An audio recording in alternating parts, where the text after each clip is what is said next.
Princess's Birthday, read by Milo the Monkey. Today is a very special day, for today is the birthday of a sweet and a very special little girl. But this is no ordinary little girl. This little lady lived in a beautiful castle. A castle sat on top of a hill and surrounded by an abundance of evergreen forest. This little girl is a princess, and her name is Emily. She's very excited. She cannot wait to see what the day has in store for her, and what wonderful moments the day may bring. In this castle lived the king, a proud and noble man who took great care in protecting both his family and, of course, his kingdom. Then there's her mummy, the queen, who loved to spend the day baking the most scrumptious of creations. Finally, there was Emily's sister, Princess Layla. Layla was a little bit older than Emily, but they had quite a lot in common.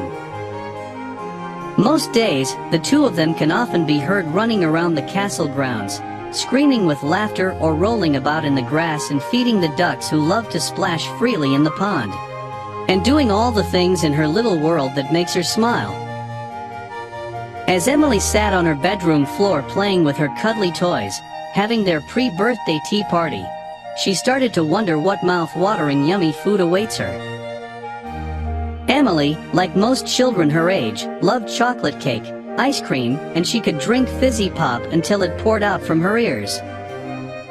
Emily announced to her small furry friends, still sitting on the floor looking at plates with crayon chocolate and empty plastic cups, "I think today is going to be an extra special day." Suddenly, there was a gentle knock at the door. "Emily? Are you awake yet?" said the king, half expecting her to already be up and about, hiding somewhere. Emily joyfully replied, "Come in, Daddy. We've just been having a little breakfast tea party."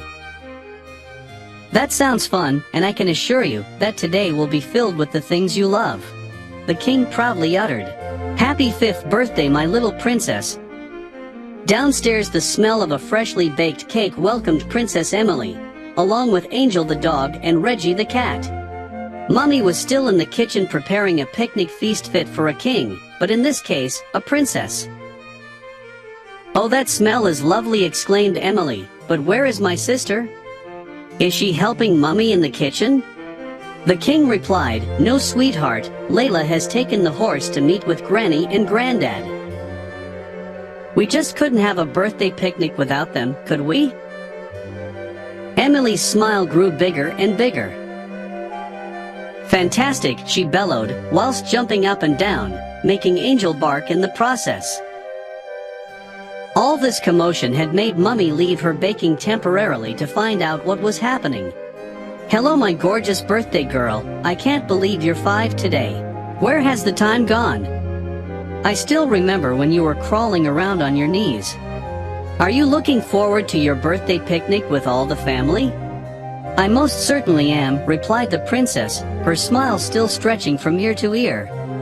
"I simply cannot wait." The queen smiled back at her daughter and said, "Well, I'm pretty much finished. I just have a few more things to pack. Once Granny and Granddad have arrived, we'll make our way down to the pond and spend the day eating, playing, and enjoying the sunshine." The king then asked Emily if she'd like to go outside and wait for her grandparents.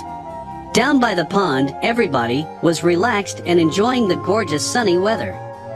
The wind blew softly as the birds sang happily as they flittered from branch to branch. The picnic blanket was covered with mouth-watering delights. There was perfectly cut triangle sandwiches filled with cheese and cucumber, egg and cress, and ham and mustard for the grown-ups. There was a fruit-filled basket with shiny apples, ripe bananas, juicy oranges, and the sweetest strawberries. There was cupcakes and cookies, crisps, and freshly chopped vegetables with a selection of dips. But best of all was the impressive birthday cake. A delicate soft sponge vanilla cake with both cream and chocolate sauce. It was amazing. They played and ate all afternoon, and just before it was time to go, Granny and Granddad, Emily and Layla decided it would be nice to feed the ducks with all the leftover sandwiches. The king and queen stayed behind to tidy up and pack away everything that was left. This had been the best birthday Emily could remember. The day had been perfect. The food had been incredible, but most importantly, she had spent the entire day with the people who mean so much to her and vice versa. Later that night, as Emily laid in bed, she thought about everything she had done. Her big smile remained on her face as she drifted off to sleep, and counted herself so lucky to be loved so much. The end.